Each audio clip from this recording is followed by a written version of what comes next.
safari yangu natembea na wewe.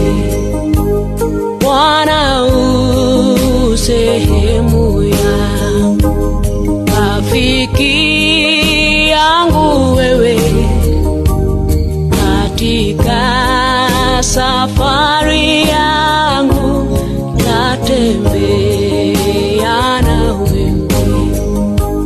Pamoja na wewe, pamoja na wewe, katika safari yangu natembea na wewe. Pamoja na wewe, pamoja na wewe, katika safari yangu tatembea na wewe.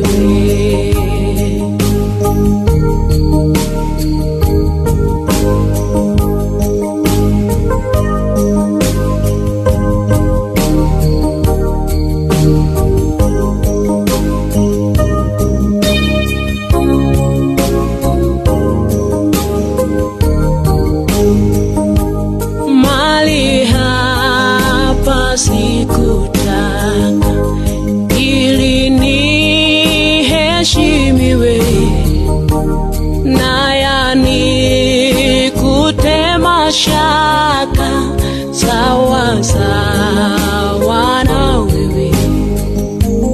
Mali hapa sikutaka ili niheshimiwe, na yani kutema shaka sawa sawa na wewe.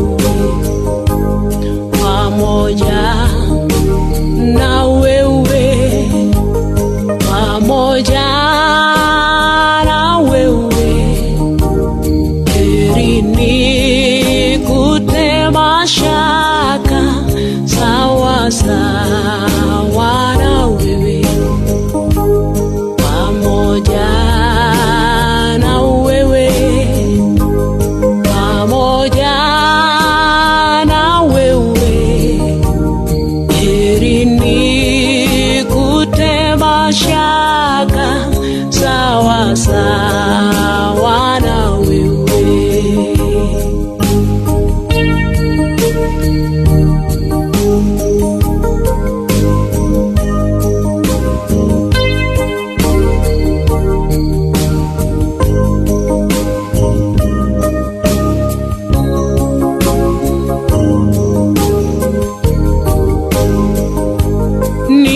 Niongoze safarini, mbele unichukue, mlango ni mwa mbinguni niingie na wewe.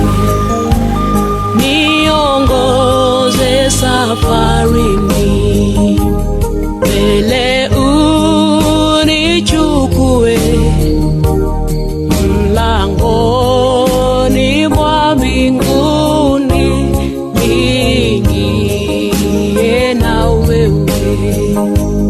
Pamoja na wewe, pamoja na wewe, mlangoni mwa mbinguni niingie na wewe.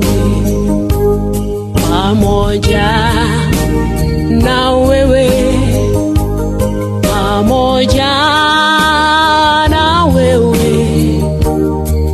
mlangoni mwa mbinguni niingie na wewe.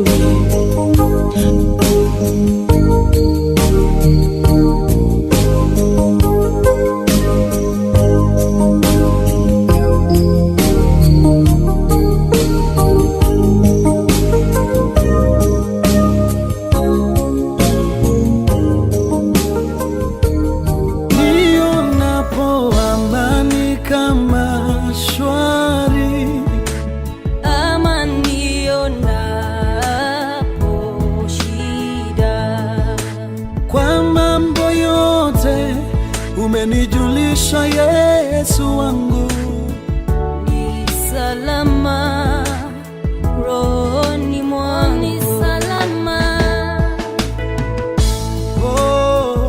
rohoni, ni salama kwako, ni salama rohoni. Haleluya, wewe peke Yesu Ni salama rohoni, rohoni mwangu, ni salama rohoni mwangu. ingawa shetani ananitesa, Nitajipa moyo kwani Kristo ameona unyonge wangu mwanadamu, amekufa kwa roho yangu. salama rohoni, Salama, ni salama rohoni kwako. haijalishi ninayoyapitia, najua ni salama. Ni salama rohoni mwangu. Tetezi anaishi wangu leo, mtetezi wetu anaishi, neno najua ni salama. Moyoni mwangu Dhambi zangu zote wala si nusu, na Yesu Mawimbi yakinipinga, nguvu zake ndizo nanga.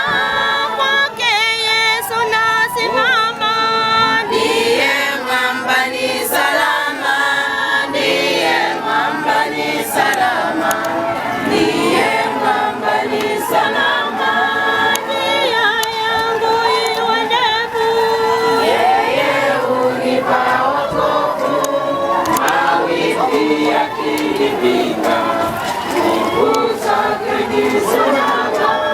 Njia yangu iwe ndefu, yeye hunipa wokovu. Mawimbi yakinipinga, nguvu zake ndizo nanga. Kwake Yesu nasimama, ndiye mwamba ni salama, ndiye mwamba ni salama, ndiye mwamba ni salama. Nikitamani rohoni, nina amani, shiriki kwa haki yake.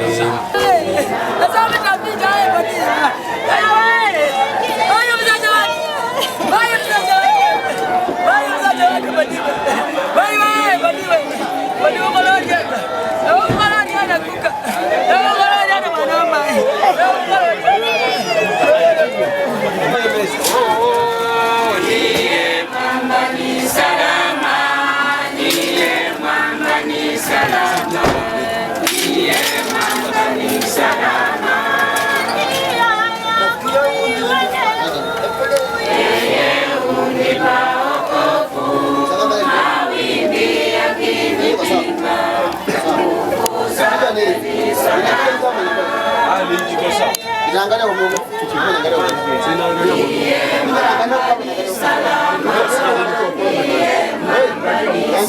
Angalia. Hata kama unaenda shule. Baba yuko.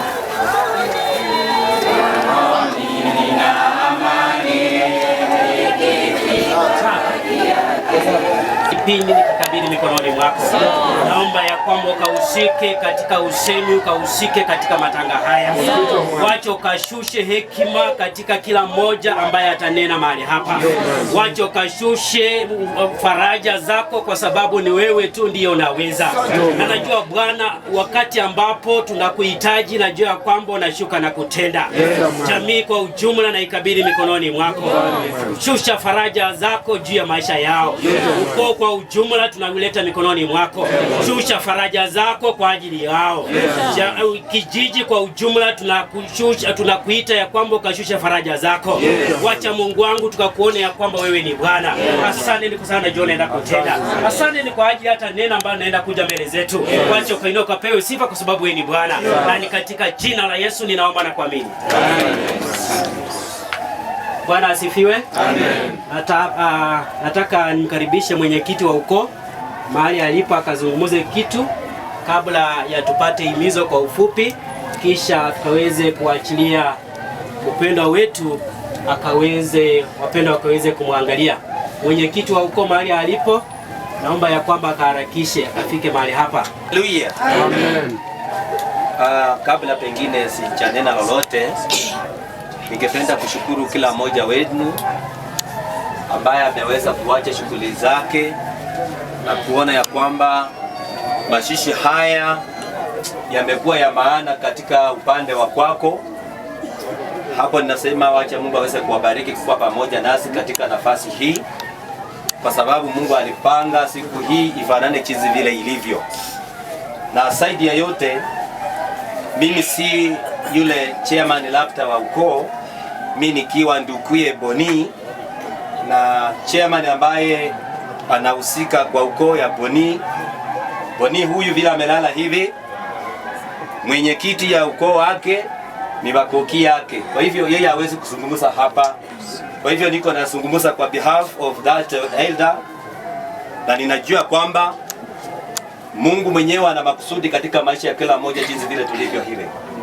Kwa hivyo vile Boni alivyo hivi, ujue pia na wewe siku nyingine utalala jinsi vile alivyo. Kwa hivyo tukue tayari kwa kuona ya kwamba wakati wowote ule pia wewe unaweza kufanana jinsi vile alivyo. Ila tu wewe ni kuchipa moyo na uone ya kwamba siku hadi nyingine inapungua katika maishani mwako. Lazima utengeneze mambo yako kwa wakati huu, kwa sababu wakati wowote wewe pia unatoka hapa duniani. Na hilo ninakwambia kwa sababu katika maandiko matakatifu inakwambia kwamba siku zote uwe macho. Kama Mkristo lazima uweze kujiangalia mahali unakotoka na mahali kwenye uko naenda.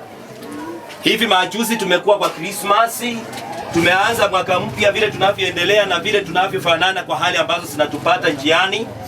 Lakini wacha nikwambia kwamba katika hiyo uanze mwanzo mpya kwa manajili ya haya ambayo imetupata, na tuchipe moyo ili tuweze kufanikisha haya mashishi. Kwa majina ni Johannes Nyongesa, nimeokoka, Yesu ni Bwana. Bwana asifiwe sana. Amen. Kwa hivyo wapendwa, jisikie nyumbani, muko huru kukua mahala hapa. Hata pasipokuwa haya, ili boma liko wasi kwa kila mmoja wenu. Asante.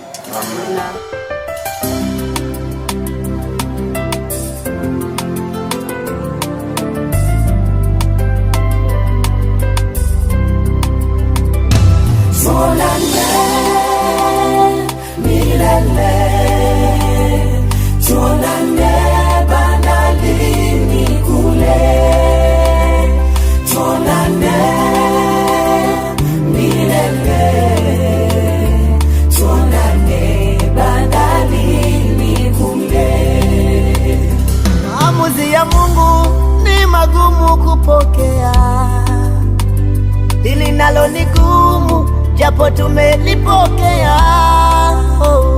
Lakini hata hivyo utabaki kuwa Mungu, utabaki kuwa Mungu. Ni wewe mwenyewe Mungu uliyeumba ukaruhusu watu toke, mpendwa wetu. Bwana, jina lako litukuzwe, libarikiwe milele milele. Twakushukuru kwa yote, Bwana. Umekuwa mfano bora, mazuri umeyafanya, dira umetuonyesha. Yapo machozi yatiririka, tujikaze, hii ni njia kila moja. Tuonane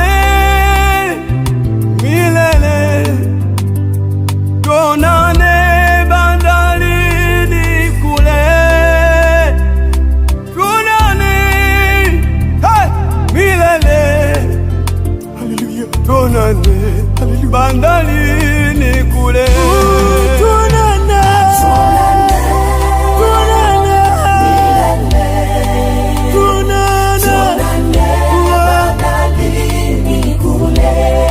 Tuonane, tuonane milele. Tuonane bandarini kule. Kifo, kifo, kifo, popote tulipo kipo, tumombe Mungu atulinde. Yeah. Hakuna ajuae muda na saa ya kuondoka, tuliobaki tujilinde, tujitakase, tujitengeneze. Taifa linakulilia, kanisa linakulilia, familia inaomboleza. Penda vita umeimaliza, simanzi zimetawa, umelala kama utamka. Hivi ni kweli umeondoka, umetuacha. Kama machozi yangeweza kukuamsha, leo ungeamka shujaa. Kweli, kweli tutaona na Mungu akiona.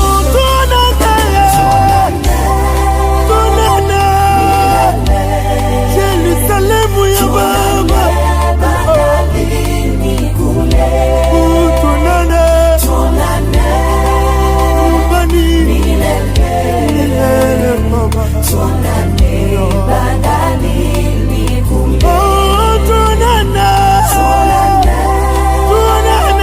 milele kwa Baba Mungu. Tuonane bandarini kule. Uko nyumbani Yerusalemu milele. Yesu wetu anapotoka bandarini kule.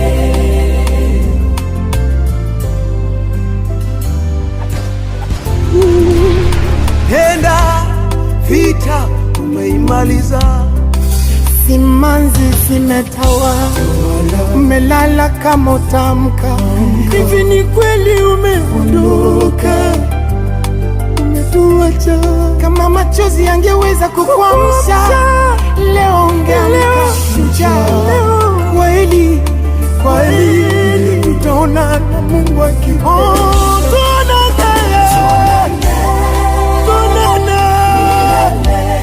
Yerusalemu ya Baba, tuonane nyumbani milele. Tuonane bandarini kule. Tuonane.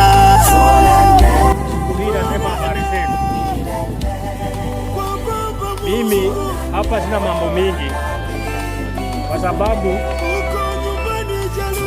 kila nyinyi hakuna kitu yenye inaweza fanyika hapa. Ukiwa na matanga, ukiona watu wenye wanakuja kutuomboleza ni kitu ya maana sana.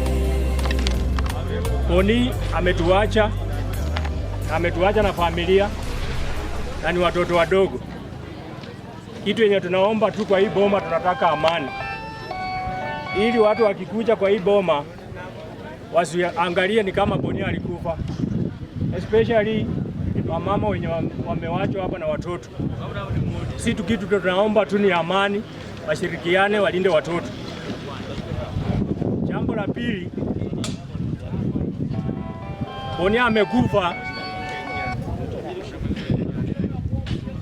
akifanya kazi na watoto wakaapa wenye wamesoma, na kitu naomba tu ofisi yenye nafanya na Boni, inaomba kwa unyenyekevu waangalie hii boma, kama unaweza angalia yako nafasi na weke mtoto ya Boni ili aendeleze hii boma ya Boni, kwa sababu kweli kuna watoto wenye wamesoma, lakini nafasi ya sasa inatakana urafiki. Kuna issues zenye zimekuwa hapa usiku tangu hii matanga ianze, na ninaomba hivi, kama kuna kitu yenye inaweza kuwa inakufinya kuna siku yenye tunaweza ongelea hizo vitu zenye tunakufinya. Si mzuri ukikuja kwa matanga kwanza vitu zenye asiuzikani na maneno ya matanga. Kama kuna makosa yenye ilifanyika na ujaridhika, unangoja siku ya 3 na kuja unaeleza, wanakusikiliza na wanatatua kulingana na sharia, na wakiona umeenda kinyume watakuelekeza ili ufuate utaratibu. Kitu yenye hatutaki tena kama ukoo, kama wamama, hatutaki mama mmoja ajipeleke mbele sana, kwa sababu hii boma itaharibika. Tunataka watoto wafuate mwelekeo ya Boni. Boni hakuwa ni mtoto wa kukombana, mtu wa kukombana. Boni alikuwa ni mtu mnyenyekevu. Tunataka watoto wafuate utaratibu ya Boni. Na kama wewe ni pipi ya Boni, usijifanyie. Ukijifanyia itapita ututafute huko. Kwa sasa tutanyenyekea, lakini itafika mahali penye pia sisi utakuja kututafuta. Boni amekuwa ni mtu wa heshima sana. Hata vile matanga inaenda kweli, nasema pole. Ukule nafasi kukaribisha bulisia mulala ole kilekikiwe marake chanano kuchariba kuwakilisha kamasika nemasika balomanga balinocha abochire kwelira wamwene muriyo muno bulisia mulala kunyole nafasi mwicha kuchukumika kuchumuikane nafwe endalo yatu. Asani oti biroyo ali wandayasa niyo mukimwei esomubenge omwibusi wewe oli mayi oyoyo senge wange niye uline sibera kanilo mula kubonanga kanilo kuluyano uline sibera lukali lakini kuloma kuli kosike sibala kukwa ifo kaba ne kaliyo pole pole kuchilile kanilo libane lili pole pole kuchilile nga butaratibu ne buli lakini liliange ndiye noma ni pasandi chamulala kunyola bise mara mwija kubeonga kule kule muriyo muno okwija kutikia kumasika kawanda efe Boni noma ndiwelewesisa ababite chikhabi abawe kamani efa kulina sibera kulifo lya Boni libele lirafu kulondekhana kumoyo kwa Boni ngefasiwa sana bakhana akhulekilekho musyangalamwe kidogo kila abele matumaini kali khuniye mbonyanga ngonera Boni akhalinde bakeni bange asuwa sana ngeze kumase kachira abe matumaini kali mboni asuwa sana ngeze omukoko khali ne wandayo musani abeleze Boni mukimweini yo musani wange ali umwana wasenga omutuwa ali mere bana mazika kangali kamazika kaya ya Boni kabelezekho kidogo lakini kozi khwalekhelewele kuli babana ba Boni mulume mmwami abanyakazi basye nibabe alekhile nibabe akholanga kamalayi mulume mmwami ata nende besiregere sino nende siritanyi babelele mulume mmwami ata anano nolomoli okhavirwakho omusasi niye alimba ata bosi nono bana bomwana wefwe mulume mala niwetile khuwele olabona sambo limenya lyoli barahisi olamenya sa olamanya olabona sa Yesu akhutikia mala oluma mala wima mala lundu okhola mikakati wendelea efwe abele khutegemeye Boni nono likhwekesya bali ositegemeye mwanadamu ati simama suja mala otile lukendo lwo bana masika kuloma khuli karibu khukhutikia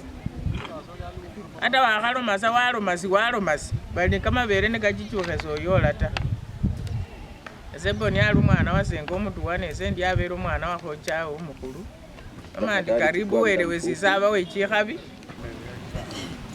wana matanga wote marafiki zetu wote ambao wameacha shughuli zao wamekuja kutusaidia kufariji ndugu zetu na kusalimu katika jina la Bwana. Hamjambo na mjambo tena. Mimi nikisimama hapa ni dada ya Boni, last born kwao, na kuhusu ndugu yangu, tulikuwa tumempenda sana kwa mawaidha yake, kwa ushauri wake. Ulikuwa ukikuwa na shida ukimkujia, utatoka hapo kama roho yako imetulia. Sasa haswa mimi nimepoteza sana msaidizi wa karibu kabisa. Na kuhusu kifo chake, vile ndugu yangu alikuwa hospitalini, nilikuwa nimepanga kwenda kulala huko tarehe 24 Disemba. Lakini tarehe 23 roho ikaniambia tu niende hospitalini niweze kumuona kwanza. Na kumbe hiyo siku ndio ilikuwa ya mwisho na hata masaa yake ilikuwa imeisha. Vile nilifika kwa hospitali hata sikukaa muda mrefu na ndugu yangu akaweza kukufa nikiwa pale nikimwangalia. Sikuwa na la kufanya, sikuwa na la kusema. Bali nilishukuru tu Mungu, nikasema ulipendezwa iweze kuwa hivi kwa siku ya leo. Na ikakuwa tu hivyo, ndugu yangu akaniacha tu hivyo kwa njia tu hivyo. Tatanishi tu hivyo. Lakini washukuru wote ambao mmekuja kwa kutufariji. Kwa majina naitwa Josephine Wangunda, mbarikiwe. Baromire barahoja wa Yaponi, bahoja wa Yaponi semuraraho seolonda mai wao. Lakini ngora chairman ali ano chairman uli osimbi enen. Nile kama kwa kataro ko baraho chairman mara arumehire. Chairman wa corona ali ano. Kemu bolera nandi. Nabane boni ne kambo era habari yo muhasi wengere heyeyo semanyi nene kakula buli meta na bola ali sehoja. Basi takanuliro muhasi no Holandi. Nani taka bakosalire busa. Maraleche kweli bamusala kecha. Mundi kakaruhayi. Mara ka kupira lusi marwa cyane ngo akira ho cyane mara nono se kumwe kwamwera ko kwisha hata sipitali. None se saye horoye baki mwei. Nende chairman bamanyenga badira nende mama yo. Li hora habili omuhasi wewe umwene njino kerana nende boni kwa mana ali ye sirtanyi kakusya kamarwa kakusya chingeni nisio boni anyole ne barara ne bakura omundu sa mwingirira hota mundu ne kengirira mama ino wenjini nese chairman khoroman hata nekecha niende ne khochebweni ne khoroman kubera nabonanga mama kapanga sivi sana mimi nende kama wakata dia hataru chairman ne umbulira omwana pizza mawe kausya chilingi ka wanyonyi kamukulira bulime mara karo marse nywa mwekese bulime ta horara ka kusya siru buchinga nono ngoro sai ka kesi ne masina chairman omwena amanye ne syahora takase kakameka zangane mano ndi mai wa Boni afuire mara naberera abere ni wani ndarundi abere ni unjetanga garale mara jimo ni ndi abere ka hakire bali kampire ni ba siri khambone mara no na kire mara kande hire esa no nabere sene bule menda fo sane na no mandi babana ni bare hire nende mama bamba ni babe sindu sirara baholera lala nga Boni mwene ne kabere ngyo kiranga kafuire kabale here hokumunwa se kakire busare kare bafabolera ta nona bahoye bahulirisa ni bamenye ne kumulembe esa ndi mai wawe bali andonina nabo bamphana mapenge mubenge owibura Boni baramenyire sangalo mwibale St. Martin niye nami Msifu Yesu Kristo daima na milele. Ndi bachirani eba mai namukesha kimilem sie bweni iharo moro makotaka tenda jaruka ndizakhubera kamakali baro moro asandi urushawe family oro mubenge ori hano mubenge wikirana abere umukoko abere umusowo mutani kwamuka we of mubenge utazalami hapa Msifu Yesu Kristo daima na milele. Bakristo basime namusima khukhwicha khundira buli mundu akhesye khosa kumulembe kwa nani kwa wanyonyi bayakhesye khosa wanyonyi mwana wase omusangafu ngenyama embe tsikhulu sana wanyonyi kandakhile bakristo semanya ta Wanyonyi abele kandira mma. Wanyonyi niyo kila nefwana ndi. Wanyonyi abele nakhalwala tene ka anyala kapana lito kano wasya abulala khucha khubona ko wasya maya alinge ina kholare. Nendi mutawu ni bamemanga sabali mali. Nono nakorire natibisye ata sendu khana kamakalita ne mana lukali ba Kristo nenyala nako. Nono namusimile khucha khundira mma khusindikisye wanyonyi. Mukhoya mubene kumoyo okoko. Ne babana ba wanyonyi. Babana ba wanyonyi. Kabali mulyano muulira. Bakhasi ba wanyonyi. Kabali mulyano muulira. Lirima muwache kando. Lirima wanyonyi kafuira bukula lirima lyenye mala muche muremu Petro mumufunga. Mala mutire babana ba wanyonyi. Zenga nende mala mandi ndise mayo wanyonyi. Bukula lirima muche muremu kando. Babana ba wanyonyi ne mulinde muulira. Mwikhalasi mwereve mulifa khuli wa na khucha wa. Bana ba wanyonyi senenya abanga balindi ne bunyali. Namwabanga wa serikali ngibole euli. Abele bana ba wanyonyi se munywa kamalwati. Abele bana ba wanyonyi mwikhale mwetele mbese mala mulinde khuluko bala wanyonyi lu. Bana ba wanyonyi. Bana ba wanyonyi khekiti abile khalire. Mwayirire babana ba bene. Mala nendola baba wenye kamlekela kwivali. Ne muhetele mbesi. Baki mwini bembone lune siku ya luno kwa mali kwanga nekhala nana. Baki mweyi ni bembone lune.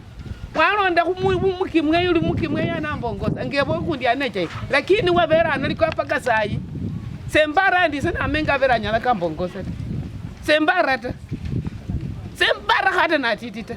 Ndi sembara hana ndi abero mukimwe yiwa kwanira nano abeke membwe ni wase karumarumata. Ne muho mwana wase bikhalire. Bakhulekhere bafu. Munoma weni we mpapa wabwe niwe mayi wabwe bikhalire. Senne kamakalita ba Kristo. Na alomana mane kumurokona asande kundekeresya kwa. Akoro mali bafukisi yakhola kini bakali baliyo lakini yobe nabo. Abone bakhola ta olwapeni. Sese ndalo mandindi kabiri kataru. Oko noyo yo muyana. Jabira jazungumza. Ile bomalisi. Baba nasika. Unaona kunenanga sababu wote nao unaona yeye khala haji simu. Ewe. Irani. Nende bandu bakhola nende wandayazi. Namana ndi pole. Boni namwe wangunda. Kabakatila bandu bakali.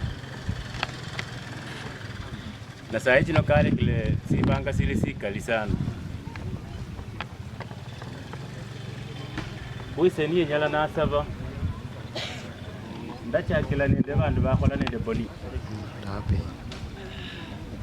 Boni saa hizi no aliano nende bana karibu bana banne. Mala nemila anonga mayo boni. Ndekhe saba county government of Bungoma. Kuline ndana bana baboni kaila.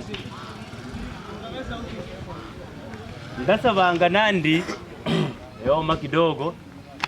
Ndasabanga nandi county government of Bungoma. Boni kale khana bana karibu bana baliyo bana bane. Mala bana bano kwaya mu college mbali mbali. Ni khasabile nandi bunyali banga bwase name bunyali banga bawele khobele weni khumusabanga inanya kaulila andi county government ya Bungoma ekhambo kulire kho mwana mulala mayalo malika bula ibaboni kholme khuli asandi nyala nasi manandi wele khane yesialio aulilanga ndiko nenda kama kwa kandi kabiri kataru kati na wikhala nenda wasio mala wasio ino kecha katiba ololange khenyuma wewe ne kamile walo moli ne wasiefo ino ukhola khuriena niyo lwibolo lwe aendelea lwacha abana bano sebali nende sinje betilla khota lakini manjeta ngakhula yeta nanga khuri neno manandi asante likhwa khabili khulela bakimweyi bandu baloma bakimweyi lakini mundu keyakalanga kumukongo ni kumukhono ni poli beyakale bola wena khubasabila mbo next time khubele unokholela wasio kamabi fwezi khusibala khuno khuliza bandu bubiratu weziwo bakakholela kamabi nomanandi bakimweyi next time khucharibe khutuma khawena khwacharibe lakini khucharibe khutuma khawena likhwa lye khataru khulacha likhwa lye busomi khusibala khuno sayi chino nolikho olabona sayi chino wimori nolola mundu muketi nekenjilamo noloma ulandi wichoyoyo abarara wename mawe ka university mukaramo nono kenyekhane mbu abana basome bila khusoma ta andi sayi bonise mwikhale nga bekhale bari ta boni bekhale bari khubela abandu bewe bekasi namaundi niyo basasi bewe baramu nono kamasomo sili sindu sya maana kalisa karyo kongene bali mwana ino kanarurire khusibala khuno mumu bakimweyi mbara bativishe lumicho lubalayi sana bele lunyala lwayetakila pahali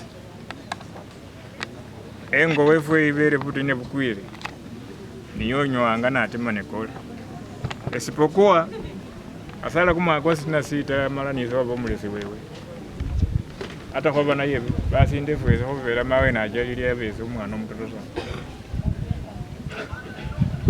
onokho kwa hivyo saya nandi kabanga wela anyala abela amubikhe sala ikhubela niyo mwene wamwenyile efuse khwabulile khulyacheta ono seine kamakalita nenoma kamakali ate nyala naba nendila khubela beniyo uwaninda atese atanga nefwana indi mnyebele umpejanga chino ona sandi kwako matiti siba oko ndoyo mwiwana wase mwine ndi mubenge wamemateka nesa yandi abechukulu base bana bawanyoni iye khomukho araye nyo bari katili kamuleke musima ne bara araye nyo basikara ba kono papa na kila bakari khele khuleli kule khule mwambani bana musomo basima bara araye bandi basikara bana mungoze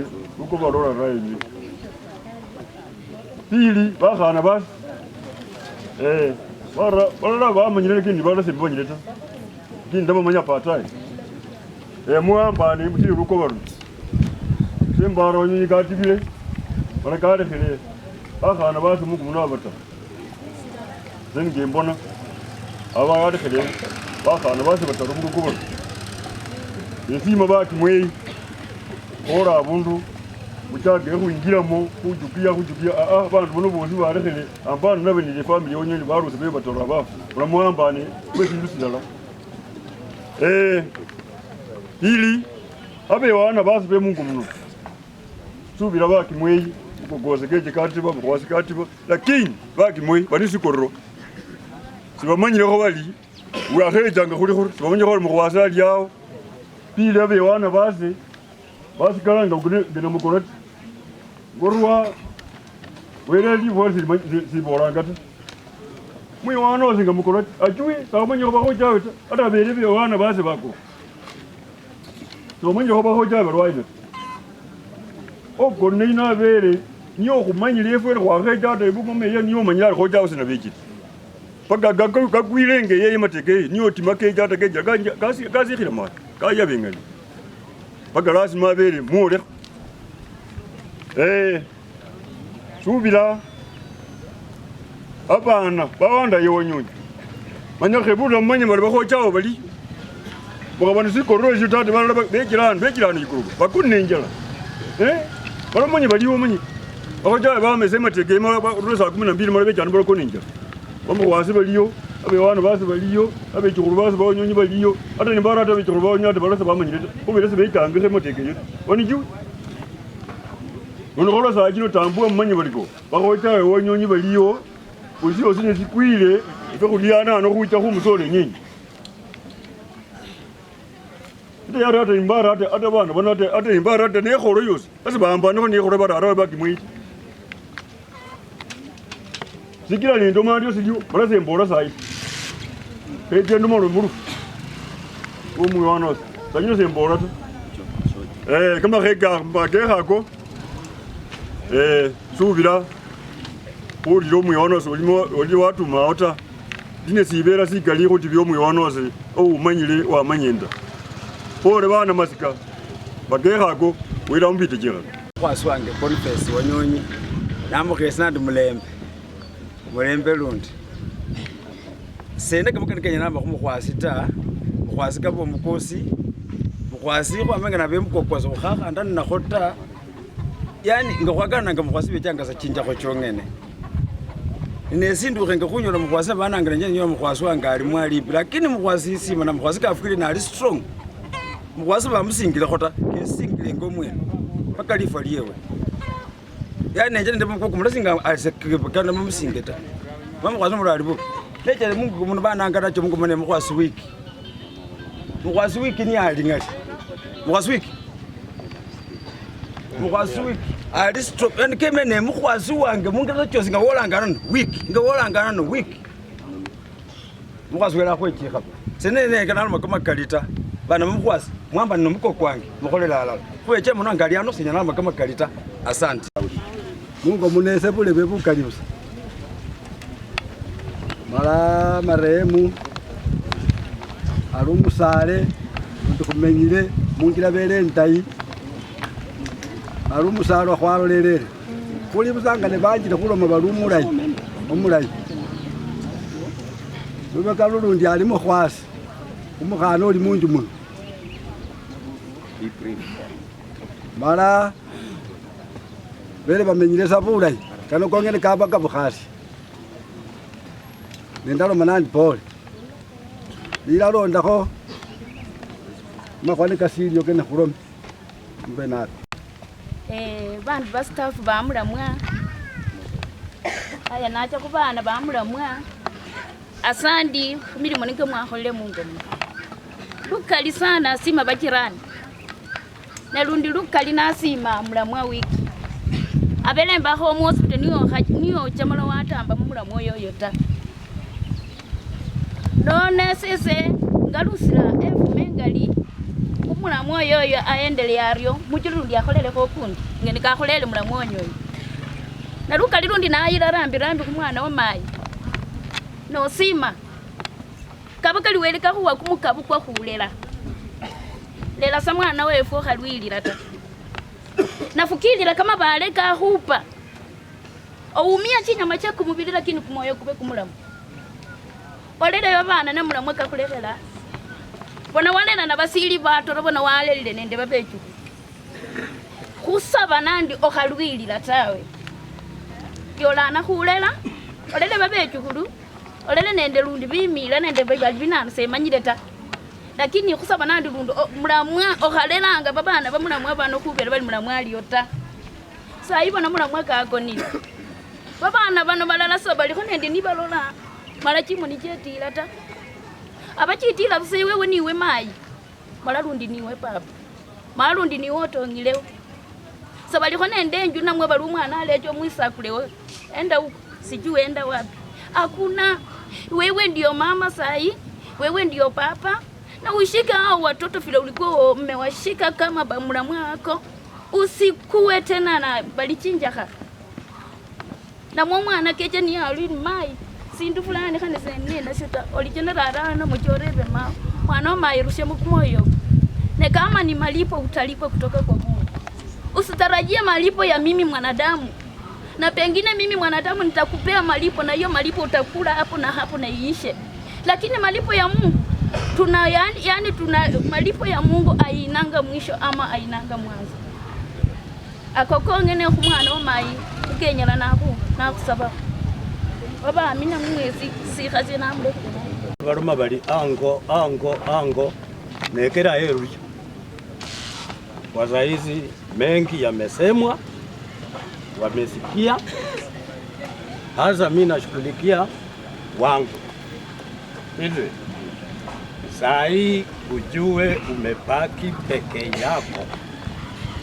Linda familia, linda vile ulikuwa na linda, tunza vile ulikuwa na tunza. Hakikisha usisonge kando kwa vile shemeji hayuko. Tafadhali na kuomba uwe karibu na administration, kuwa karibu na kanisa, kuwa karibu na jirani. Kila kitu kitaenda sawa. Sisi tuko mbali. Ukituhitaji tuambie tuje. Kama tutahitajika, kama hatuhitajiki usituite, utakuwa na haribu uhusiano. Sisi tungependa kufuatilia yale unafanya. Ukienda kando mimi nitanyorosha. Na mimi nitatengeneza kwa vile niko. Usiseme hatuna huko. Sisi tungependa tufuatilie maneno yako. Tuliza boli kana wakimwei. Karibisha kila mmoja wao, mkule chenye kiko. Kama hakuna, sema hakuna. Wale, ese numanga fsaniram, buli nyanga, okhebila wabira jirani ta. Nemukhwasi kabo omundu niye wekomba abe jirani. Hata jirani wa hapa najua. Sali khubira khota. Sali tamba watambata nali nasho paka arakhu. Ila musikero. Mara tuumakho mukhwasi nyo bandu bamanye bali niko wakholanga kangai. Na no serikali ili. Okhucha serikali seyeta. Wani chidewa. Ekanisa ili. Wanda yano kakharumali ukiomba utapewa na Mungu kuliko mtu wa dunia. Kaa hivyo. Na utakula yale matunda ya Mungu. Ungependa ufuate taratibu za dunia hii na tuombe mbele upate matunda ya Mungu.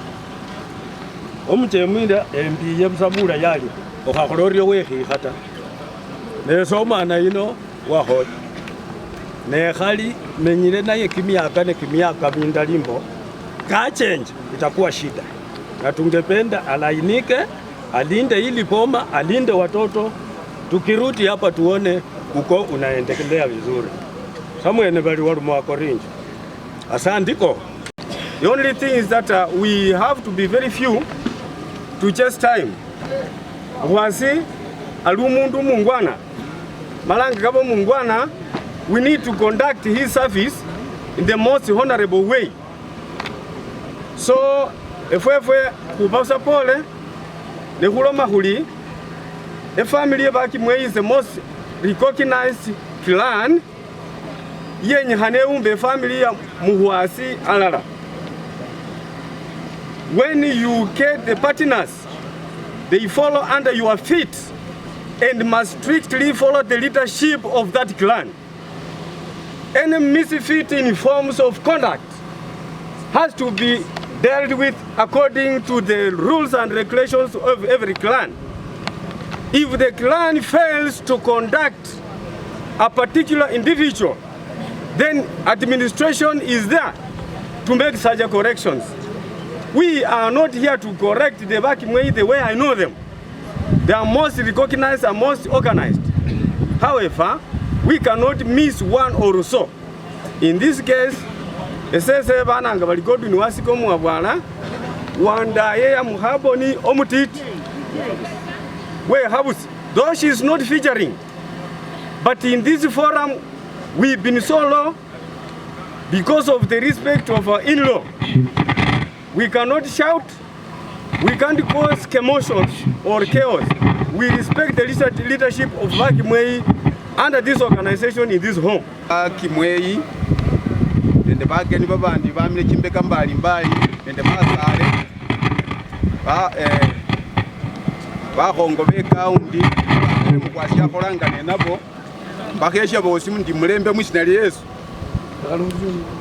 Nenyano mendi okonele ali mukhwasi waseniye mala ali mukhwasi musale musibala muno wele nakhamulanga ta khwasyeile naye kama khuwa mbali mbali hata mutake malilisi na abele na alikhaluwala nenja nikubona kabelangene ndi matumaini mbo alawuluha wela alamuyeta alawuluha mala nawulukhile khulaba ne khuendelea khushirikiana khumakhuwa kandi kamakali kanyala kaba ne kali nekhali limenya lya wele limenya lyomundu opanganga ali wele omwa chisuku chekhusalwa nende chisuku nichanyala amenya khusibala khuno mala lyakila nakhabane nabane namusima lukali nga mukhwasi wange mala ali umusale wele kamwa chisuku nicho kamupangilanga necholile mala kachanga nachile none senisiyesabasaba ndi bakho befwe bakimweyi nende basale befwe nende bosi baleleta nende masika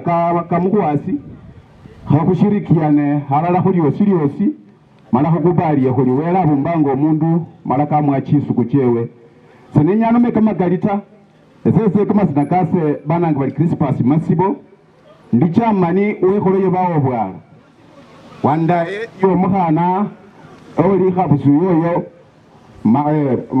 muhamarehemu oli khabusu yoyo khwechile khulyano bakalisa lakini khwakilishe bakekhe khuliyo khwokesyambo khuliyo khuloma khuli pole khukosi kaendelee bafubi nibo musana wasalekhile balekhwa bachirani chimbeka chosi ekhabusi nende enyanga line bamaye khuba papa ese mukhesha ni mulembe lundi ese manyana nende papa Toni kumwaka kwa 2014 Toni khwama khwikhala nenaye munjila endayi kama khuchakola abundu kambolela ali papa khanichekhewo malesi naluma nandi karibu papa yesi kechewase khwama khusherekea siliyo khwamala khwama khukelawo warera kumwezi kwa 7 tarehe 18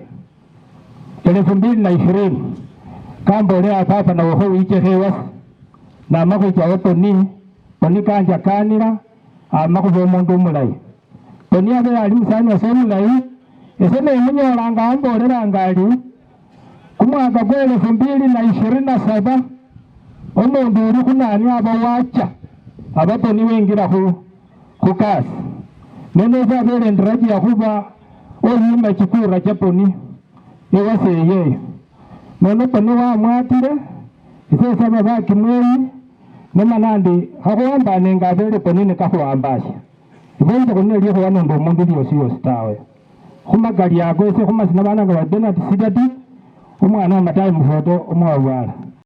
Nichukua nafasi kuwashukuru wote mliofika mahali hapa kwa sababu si rahisi.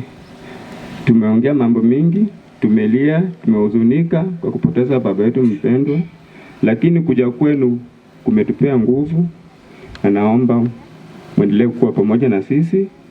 Baba ametuacha na sijui naweza sema nini, lakini sina mengi, ni kumwombea tu mahali popote penye yako Mungu aweze kumulaza mahali pema na ajue kwamba ameacha watoto wake nyuma.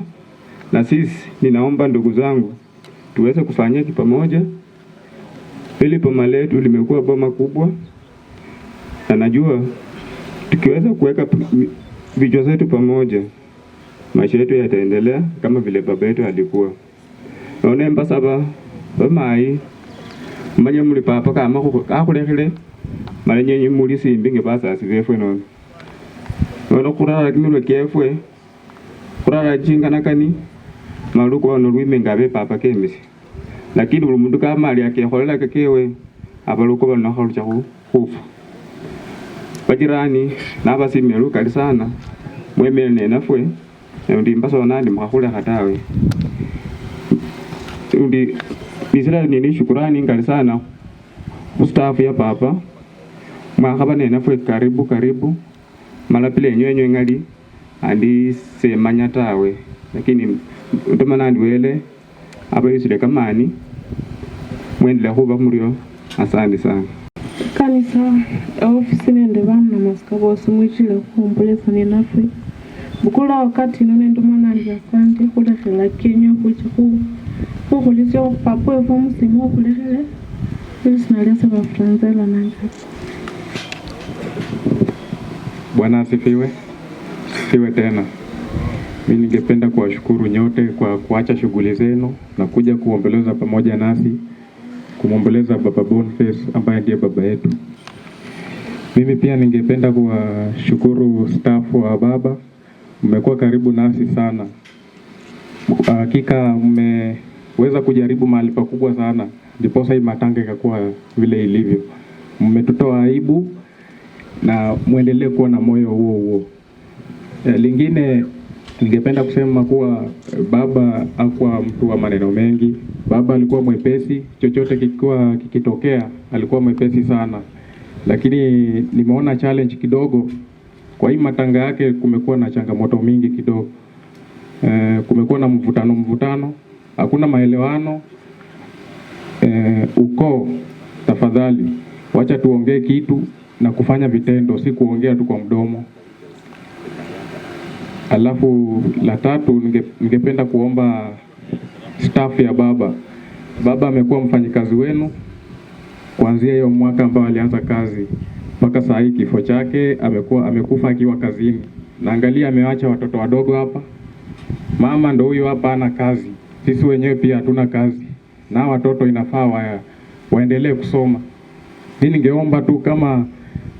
ningeomba kama mnaweza kuwa na ule upendo wa baba, mchukue hata mtoto mmoja hapa awe kama asaidie hapa mahali kusaidia wa familia yenye imebaki. Mimi naomba tu hivyo. Si ati nalazimisha. Yeye wenyewe mteue yule ambao mtaona na asimame kwa mguu wa baba. Ni hayo tukaweza kubarikiwa. Yesu Kristo. Kwa majina naitwa David Wanyonyi. Sina mengi la kusema, ila naomba baba aende mahali pema. Asanteni sana. Tena niwashukuru nyote kuacha kazi yenu kuja kuombelezana na sisi. Lakini baba yetu alikuwa anatupenda, lakini Mungu anampenda zaidi. Na mbarikiwe. Bwana asifiwe. Nawashukuru nyote mliojumuika nasi kwa ajili ya kumaomboleza ya baba yetu. Haijakuwa rahisi, lakini kwa yote tumeachia Mwenyezi Mungu.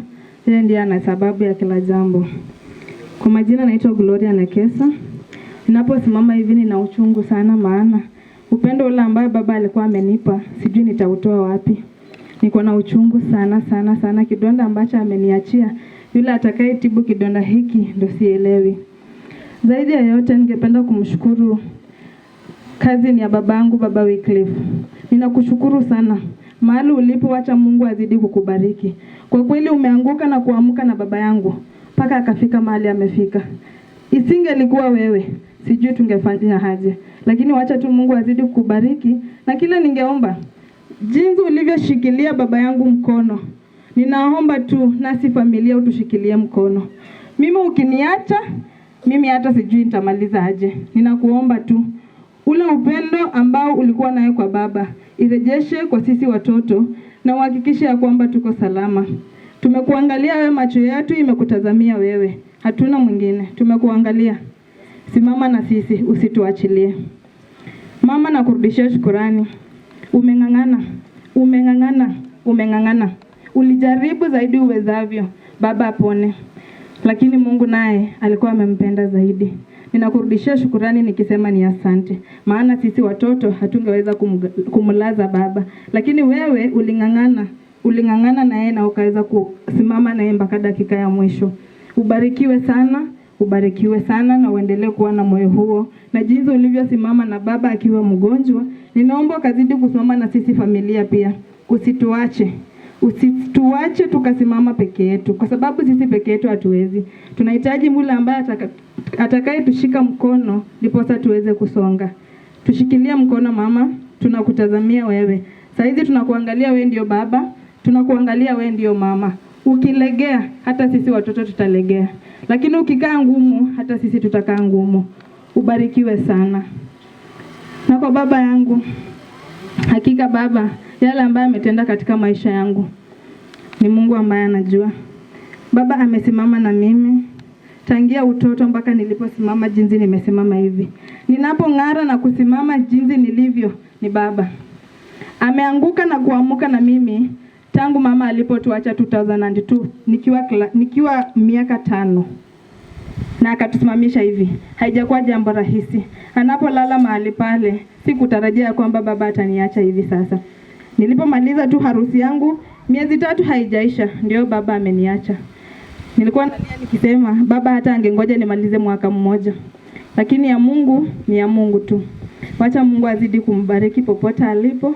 Akamsamehe chochote ambacho alikuwa duniani na akakitenda kibaya, na aweze tu kumweka mahali pema. Tuje siku moja tukutane na yeye. Naomba mniruhusu nisome. Dear Dad, I take this opportunity to thank you for the time and period you have been with me. It took you a lot of energy and time to make me be who I am today. It's with deep sorrow that I have lost a father, friend, advisor, and my encourager. No one will ever fit your shoe. You cared and loved me more. I never thought that one day you will leave me alone unto this world. Go well, Dad, and as with angels. Remember your daughter will miss you day in, day out. Rest in peace, Dad. Haleluya. Tusalimiane wapenda. Bwana Yesu asifiwe. Nashukuru Mungu ni kwa sababu ya fursa hii. Nimekarimu neema ya Mwenyezi Mungu. Naitwa Eric Wekesa Makoha. Nashukuru Mungu ni kwa sababu ya kupatikana mahali hapa. Mimi nitasema jambo moja, mbili. Papa hapa naye humuda kumukali na mumchache ni kwa hapa naye bulwale ne bwa mwanja kana ngane cyano namu kwaba naye kwashe aho kabiri kataru kambola di papa ndawulu kwa mabwe na kwaba naye rundi mosi bitona bwela kambola di papa ndawulu bamudischarge kecha Mungu.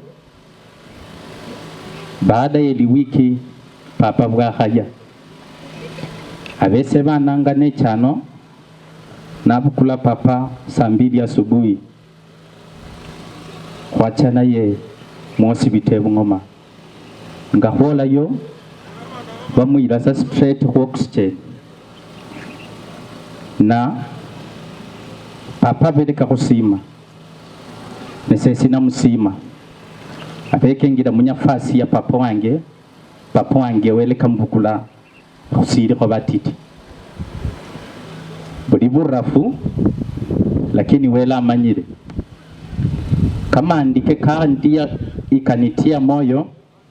Ayubu 15 ikasema ya kwamba mwanadamu aliyesaliwa siku zake ni chache na ni taabu na ni shida hapa duniani.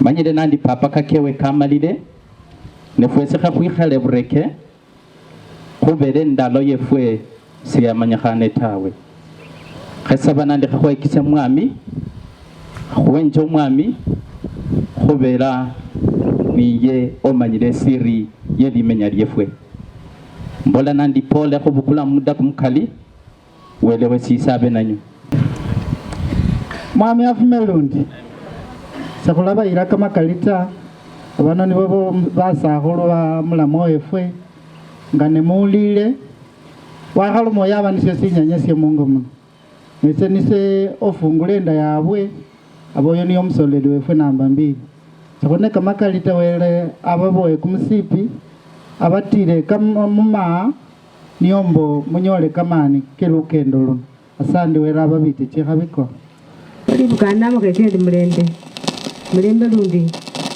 nazimire kuja kwenye kukulilisia ese nize mukapa nomukhulu nemirana ese poni khoira nakuli bana bati tokhosimaga esukulu sikulu silala mala khwasimana mala khwabukulana komanye khola abundu mando yefe yatekeya mala khola abundu saye khulise pamoja nejire none sima bamalamwa base bemene family yese mala khube sindu silala mala khuambane bana bano khuambase bana bano mala sibe sindu silala ukholeka bana bano tabasili batoro nabo khuambane khulilila alala nduma nandi bana base mutire ibukana mukono mala mubese ndisirala babu yenye mutire babu yenye mukono bakuka wenye mukono menye bula yimenye ne family yenye bula yiba kasi wenye menye bula imitini jenywe senende kama kalita. Bwana Yesu asifiwe. Mimi kwa kweli nina furaha kwa ajili vile mumeacha kazi zenu na mmekuja kuomboleza na mimi pamoja mzee wangu. Bwana Yesu asifiwe. Mimi kweli nimeishi na Boniface, na Boniface nikimpata nilikuwa na mama alikuwa anaitwa Jacqueline Hariri, na Jacqueline Hariri Mungu akampenda mapema, na Boniface akaniambia tukuje tulee watoto mimi na wewe, kwa sababu mimi peke yangu kama mume sitaweza. Kweli nilipata watoto, mtoto wa mwisho alikuwa na miaka 5 kwa watoto watatu hao. Halafu kwa nyumba kubwa nikapata vijana wangu 3. Nikisema hivi mmoja Mungu naye alimpenda akaniachia 2. Sasa nikawa na watoto 5 sasa. Mwisho nimepata mtoto mwingine. Boniface akakuja akaniletea huyo mtoto akiwa na miaka 4. Akiniambia mke wangu, wewe umekuwa mama kwa sababu mama ameenda. Huyu mtoto usimwache.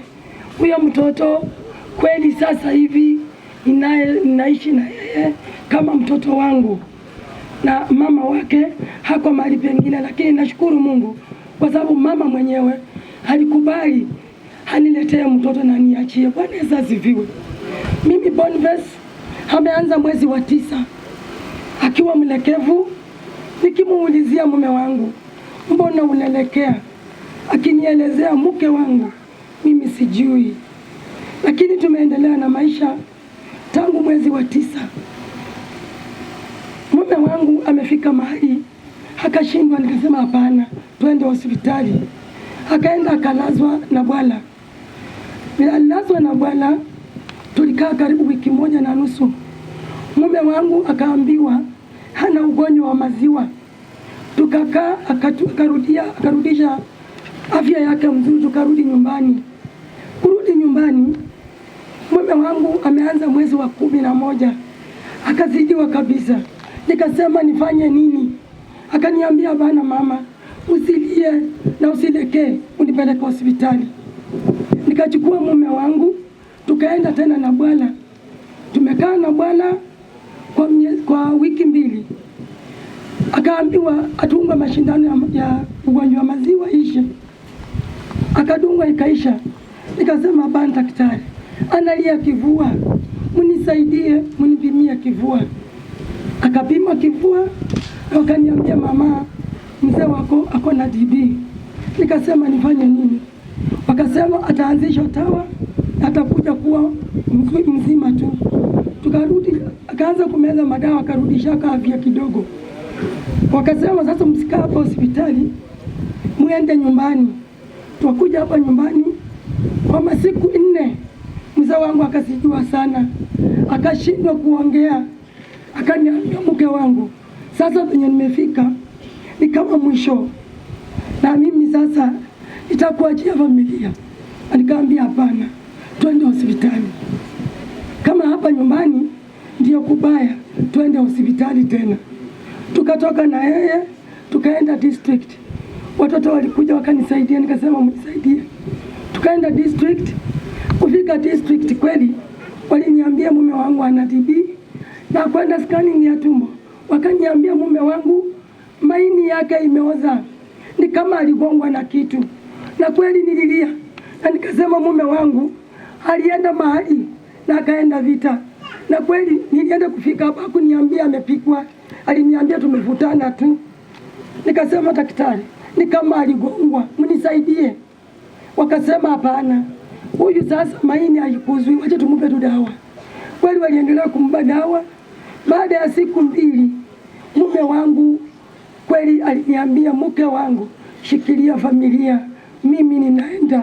Na kwa ya mwisho mbarikiwe. Celebration of life of the late Boniface Wangunda. Sunrise tarehe 1 January 1966, sunset 23rd December 2021.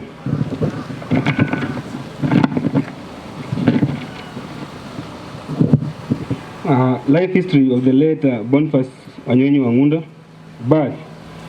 The late Mzee Boniface Wanyonyi Wangunda was born in the year 1966 in Sinoko village, being the second child of Mzee Alfred Wangunda Simiti, in brackets Omukimwei Omutolometi, and Mama Mary Naliaka Bengi, in brackets Omubenge.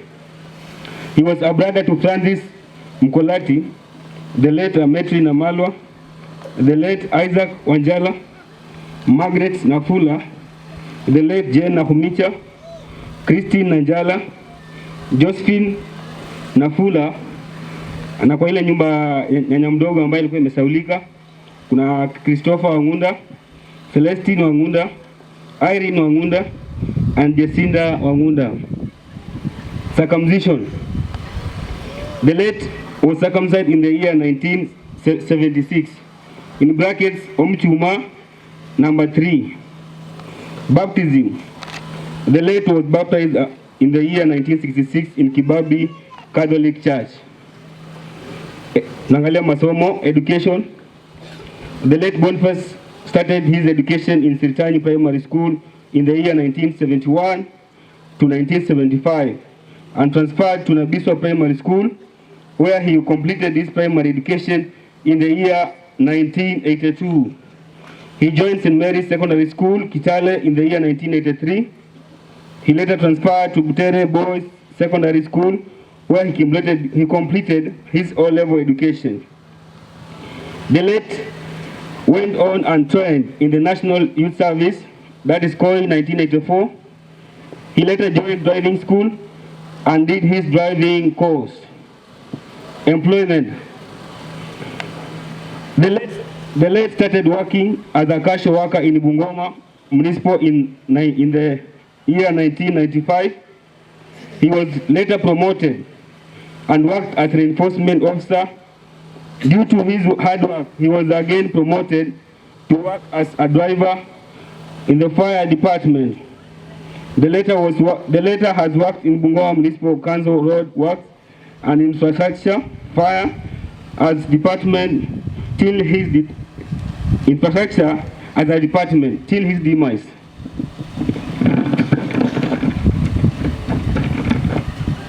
Kwa peji inayofuata tunaangalia picha za marehemu ambapo unaona ni wakati ni yeye na familia yake katika sehemu tofauti tofauti.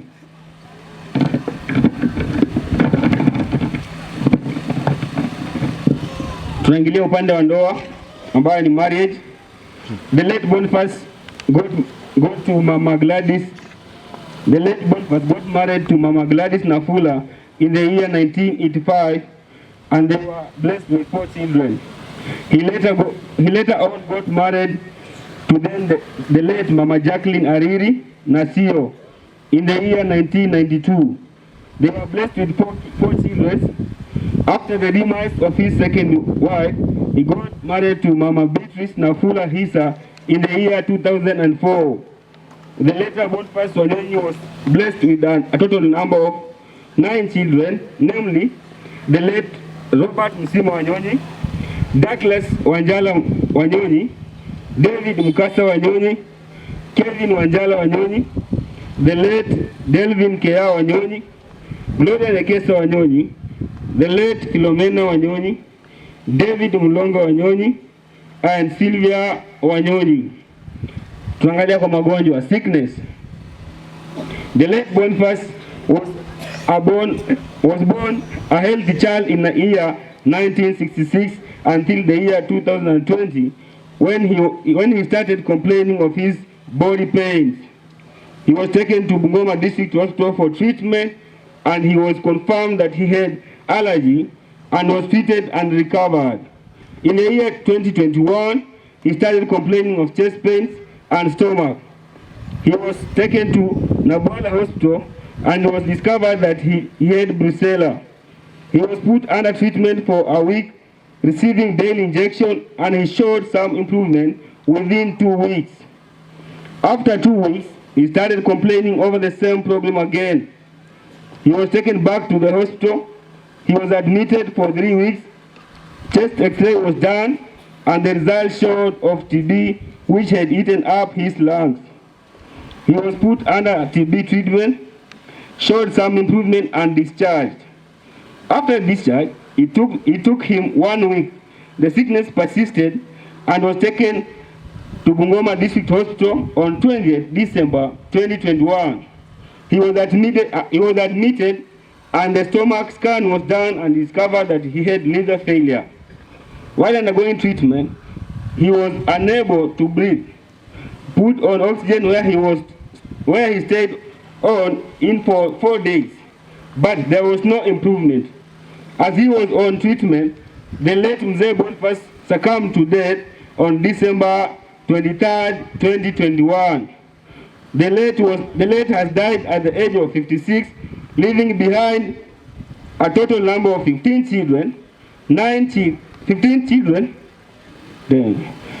children, 6 grandchildren, namely Junior Wanjala, Peter Wanjala, Valentine Mukasa, Jacqueline Ariri, Evans Miu Wanjala, and Mary Msima. Those are grandchildren.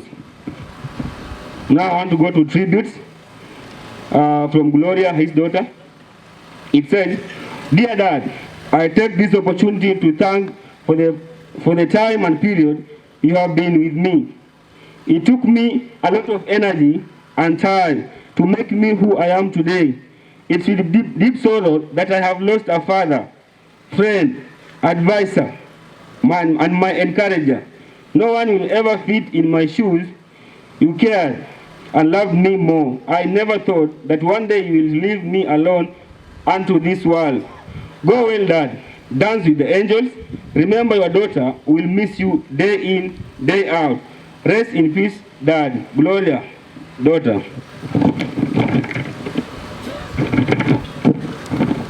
As you can see on the last page, it's just my uncle with his loved daughter with his working tools. Hapo anapiga gari na ampiga picha na firefighting equipment, na hapa ampiga picha na kijana yake mkwe. Kwa kuongezea, my name is Nicholas Nyongesa, the son of the late Metri Namalwa, ambaye ndo dadake Mjomba Boniface ambaye amelala mahali pale. Kwa kuongezea, ambaye is very important, in the year 1996 nilikuwa pale Sinoko, nimekaa nacheza na wenzangu. Mjomba akakuja akaniambia, "Niko enda uoge na kupeleka shule." Alishika mkono hadi Sinoko Primary, nikakuwa admitted kwa nursery school Sinoko Primary. From that day my uncle has been advising me, kitu ambayo mjomba ashinda akiniambia, akaniambia, "Niko, jomba, usikunywe pombe." Sijajua ni kwa nini mjomba amekuwa akishi, nikimpigia simu jambo la kwanza ananiambia, "Niko, usikunywe pombe." Na from that point of view, sijajua reason, but I maintain advice ya mjomba. I don't drink. Na nafurahia kwa sababu mjomba ako na sheria moja. Na kama huwezi fuata sheria ya mjomba, hauwezi kaa na yeye. Mtu unafuata line hii ama uende line yako. Praise God. Bwana asifiwe. Ampendi Mungu. Bwana asifiwe. Na mako muule njala. So mjomba amekuwa akisha akinsist. But there's one thing kabla nikae chini nitawaambia. Mjomba aliniambia, ukinunua baiskeli na hiyo baiskeli kila wakati inapata pancha, unalipia baiskeli inapata pancha. Akaniambia, the only point unaweza fanya, uchukue hiyo tube utupe na ununue tube mpya. Nataka kuambia kitu kimoja, kama utakuwa unafanya kitu kwa maisha na ifanyi kazi, badilisha hiyo kitu. Praise God. Bwana asifiwe. Naona watu wengi hawajaokoka hapa, lakini si mbaya, inakubalika. Praise God. Ni haya tu, mbarikiwe. Yatima twawaleta kwako, uangalie Bwana. Angalia Bwana, mioyo yetu twainua kwako. Angalia Bwana. Angalia Bwana. Angalia Bwana.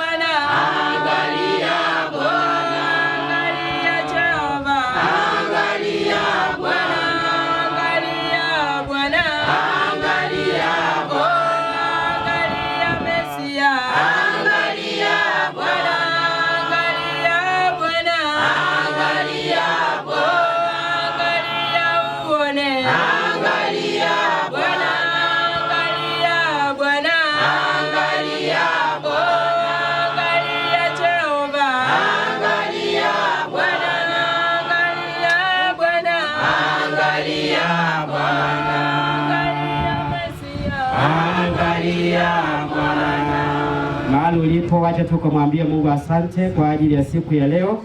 Mwambie Mungu asante kwa ajili ya safari yake.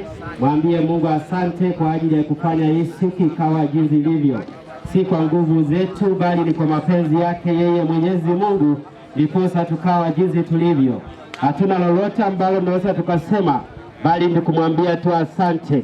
Asante Jehova, asante Ebeneza, kwa sababu umetenda. Wacha ukainuliwe, wacha ukapewe sifa, kwa sababu wewe ni mwokozi wetu na ni mwokozi wa kila mtu. Amen. Wacha tuamini na tuombe. Norire wele norusiake kofio, nogamurire tanore kabisa. Baba, katika jina la Yesu, Mungu Baba, Mungu Mwana, Mungu Roho Mtakatifu, ni masaa ya mchana haya tunakuja mbele zako tena. Nataka nikuinue nikikupa sifa, nikijua ya kwamba umetenda. Niwe ndio umeifanya hii siku ikawa jinsi ilivyo. Angalia Jehova, ukamlaza mpendwa ambaye kila nafsi ilikuwa inampenda, ndiposa imefika kushuhudia matanga haya. Nataka nikushukuru kwa ajili ya kila mpendwa ambaye amefika mahali hapa. Nataka nikushukuru kwa ajili ya waimbaji. Nataka nikushukuru kwa ajili ya wafanyikazi waliokuwa pamoja nao. Nataka nikushukuru because of the whole Bungoma County.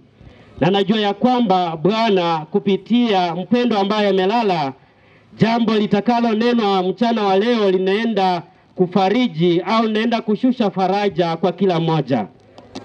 Naomba tu ya kwamba ukatupe mwelekeo. Naomba tu ya kwamba ukachukue ushukani.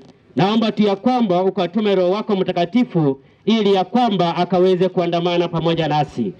Na tutakapofika mwisho tukiwa salama, tukiwa tumetenda kazi yako, sifa na utukufu sitakurejea mwenyewe. Katika jina la Yesu ninaomba na kuamini. Bwana asifiwe. Bwana asifiwe. Semwasi mahuihara. Baba Mungu wetu mtakatifu, Mungu mwaminifu, mwenye unakaa kwenye kiti cha enzi, ambaye umeinuliwa Mwokozi. Hakuna Mungu mwingine aliye kama wewe. Wakati huu tunakuheshimu mahali hapa, tunakuabudu. Na tunataka Baba tukaweze kukuona ukijidhihirisha mahali hapa. Wote waliokuja mahali hapa na waombea neema yako ikaweze kuwapa kipali mahali hapa. Asante kwa kila ambaye atatii jina lako mtakatifu, utamuinua mavumbini. Anacho kwamba hata mtumishi ambaye anakuja kukutumia, wacha mtakatifu kaweze kumpaka mafuta yako. Walio mahali hapo waliohusunika wakaweze kufarijiwa. Asante kwa sababu yoyote yatutosha na msaada wako mzuri watoka juu Baba mbinguni. Asante kwa sababu ya kila hitaji la mpendo wako mahali hapa. Najua kwamba wewe ndio umemsafirisha akafika mahali hapa na andaa ibada hii jinsi ilivyo. Naomba haya kwa njia ya Yesu Kristo mwokozi wetu. Kwa hivyo nataka tukaweze kukaribisha mchungaji na kaweze katika kipindi hiki kifupi kaweze kupokea neno la Bwana, alafu ndio tuone ni nini kitaendelea tena. Karibu Apostle. Aje tumpike tumakovi na kushangilia Bwana wetu mbinguni. Amen. Wacha tuketi. Amani ya Bwana iwe nanyi. Nataka nimshukuru Mungu kwa sababu ya kila ambacho kimefanyika kikasababisha kuja kwenye uwanja huu. Hakuna kitu kinachofanyika kiajali, kila kitu lipangwa, na kwa hivyo tunaamini ya kwamba siku ya leo Mungu alikusudia tuwe kwenye boma hili. Na kama vile mchungaji amesema, ndugu yetu Boniface alimuita mwisho kamwambia niombe nitengeneze maisha yangu, maana naanza safari mpya. Biblia inasema kwamba heri mwisho wa jambo kuliko mwanzo. Kwa hivyo ni vizuri kumaliza vizuri kuliko kuanza vizuri na kumaliza vibaya, because it's not how much you begin that matters, but how you finish. Kwa hivyo wewe ukiwa hapa unapohusika na haya mazishi ya ndugu yetu, unajiuliza wewe utamaliza namna gani? Na nataka kushiriki neno la Mungu. Mimi kwa majina naitwa Emmanuel, nimetoka Eldoret. Nataka nishiriki neno la Mungu pamoja na wewe, na naamini ya kwamba Bwana anaenda kutubariki. Kwa hivyo, kwa sababu niko kwa jua, nitapeana Biblia. Kuna mtu atakuwa ananisomea. Tutasoma katika kitabu cha Wagalatia mlango wa 5 mstari wa 19 mpaka 21. Na tukiwa hapa wengi, ama sisi wote ni Wakristo, tunaenda kanisani. Wengine ni wahuduma, wengine ni viongozi wa kanisa. Lakini kuna mambo nataka tu tusemezane hapa hivi leo. Tujiulize kwamba wewe unaenda kanisani, lakini utaenda mbinguni? Na wenye wataenda mbinguni ni akina nani? Na kuna vile Biblia imeandika hapa, na ukijipata kwamba uko miongoni mwa wale ambao Biblia imetaja pale, ujue kwamba mbinguni hauendi. Hata kama wewe ni kiongozi wa kanisa, uko na kanisa kubwa, ama unapendwa na kiongozi, lakini Mungu anasema hautaenda, because huwa naona kwa Safaricom na mengine wanasema terms and conditions must apply. Kwa hivyo kama huwezi kutimiza the conditions and the terms ambayo Mungu ameweka kwetu kama wanadamu, hata kama unafanya kazi ya Mungu, itakuwa ni bure. So kuna tabia, kuna maisha, kuna watu na vitu ambavyo Biblia imeandika pale. Tunaenda kusoma, kuna vitabu kadhaa tutavisoma, and then I will be done. Kwa hivyo wacha ndugu yetu atusome, sio kama kuna mic anaweza soma from there.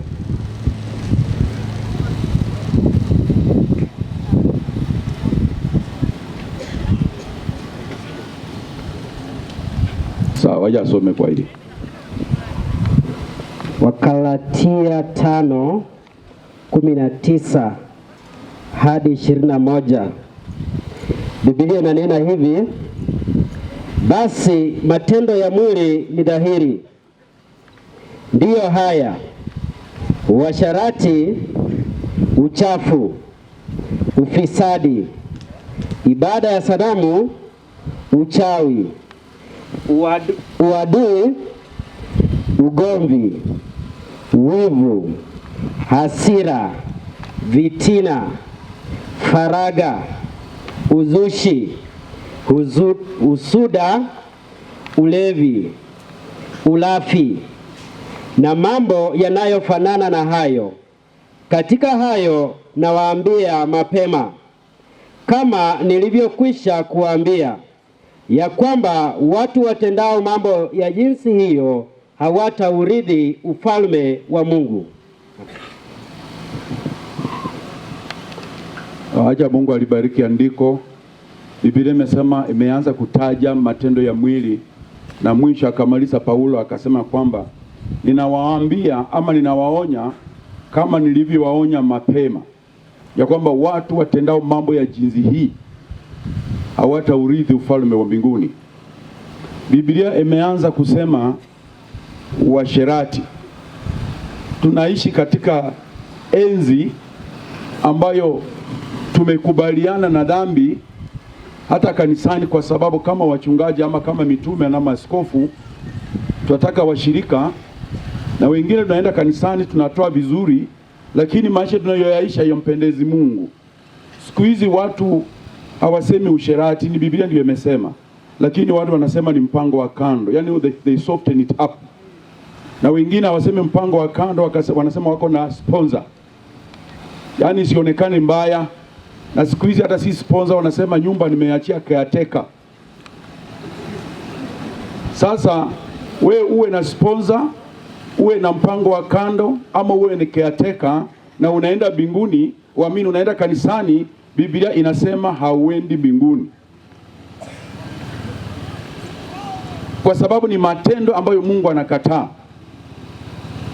Na kama tunataka tuende mbinguni, tumiishi maisha yanayompendeza Mungu, kitu cha kwanza ndakana tuepukane nacho ni jambo la usherati. Na usherati huu imetaja mambo mengi, mpaka imesema wezi hawaendi mbinguni. Na kuna watu wanaiba wake wa watu, wengine wanaiba waume wa watu, na wako hapo wanaenda kanisani na viongozi wa kanisa. Hata kama mchungaji amekupa cheo kanisani, lakini umeiba mume wa mtu, mbinguni hauendi. Hata umeiba mke wa mtu, mbinguni hauendi. Kuna wengine wana pesa, they take advantage of the poor. Wanachukua anapata mtoto ni maskini, hajiwezi, badala ya kumsaidia nampeleka lodging town, hadi ndio amsaidie school fees, ndio amsaidie kumlipia college. Anakuambia mimi nitakusponsor mpaka umalize college. Sawa, wewe msponsor umalize college, na yeye atenda inakusponsor, unaenda jehanamu.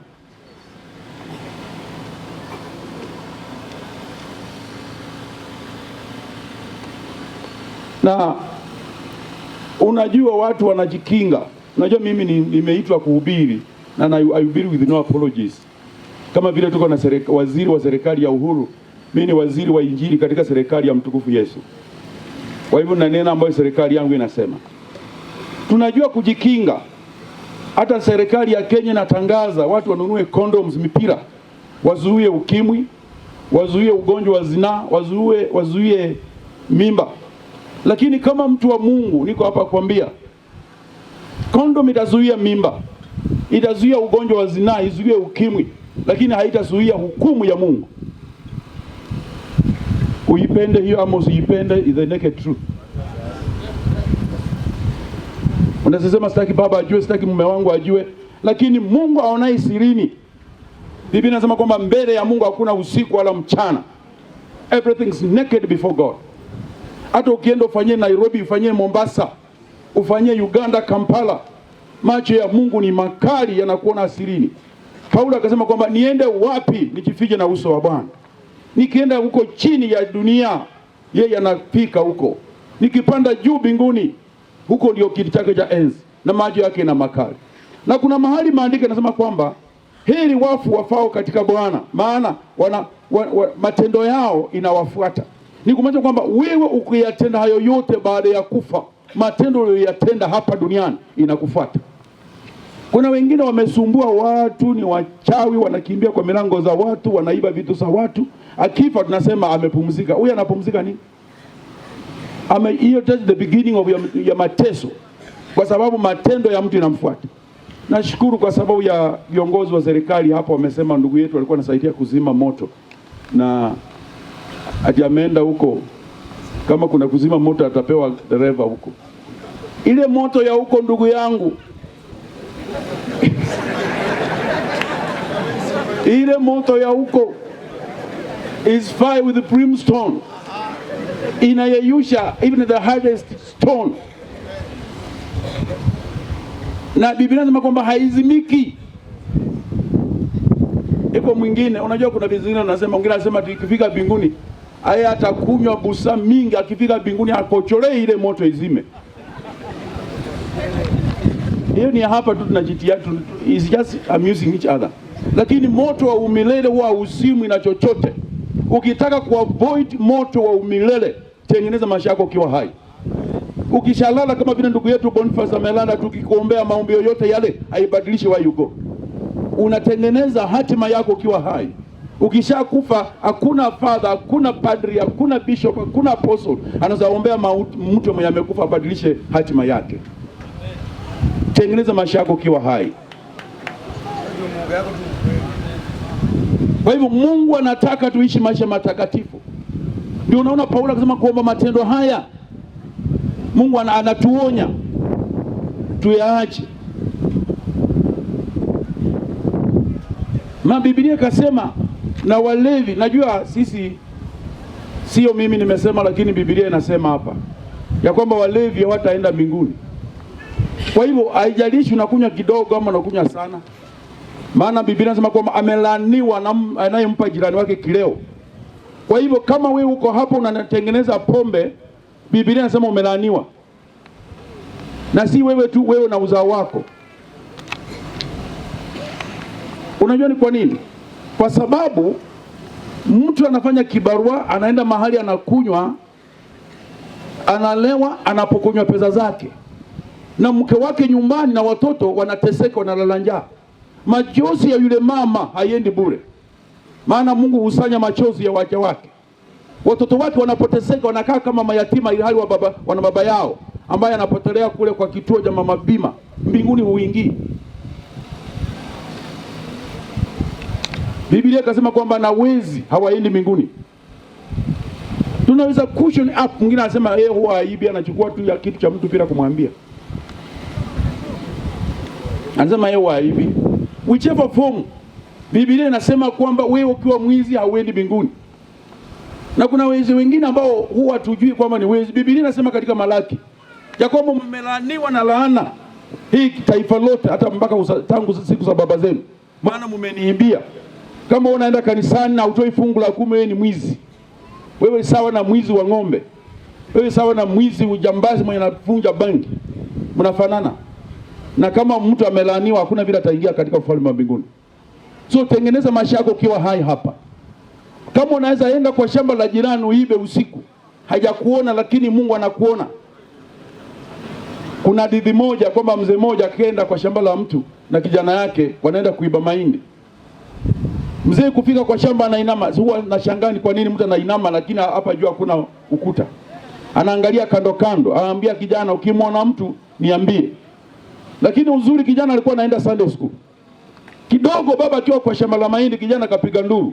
Mzee akatoka mbio akasema ako wapi baba? Akasema Mungu, angalia juu dadi. Kando kando hakuna lakini wa mbinguni amekuona. Mzee tangu siku hiyo akaenda kanisani. Kwa hivyo hata kama unafanya jambo ni wakati wa usiku, lakini Mungu anaona. Nataka tuongezee Wakorintho wa kwanza 6:8 mpaka 10.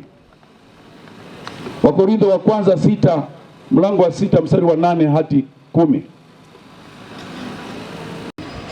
Nitasoma Wakorintho wa kwanza 6:8 hadi 10. Biblia inasema hivi: bali kinyume cha hayo ninyi wenyewe mwadhulumu watu na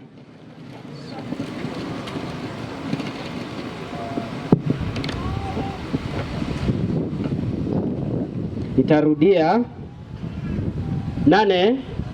Bali kinyume cha hayo ninyi wenyewe mwadhulumu watu na kunyang'anya mali zao, naam hata za ndugu zenu. Au hamjui ya kuwa wadhalimu hawataurithi ufalme wa Mungu?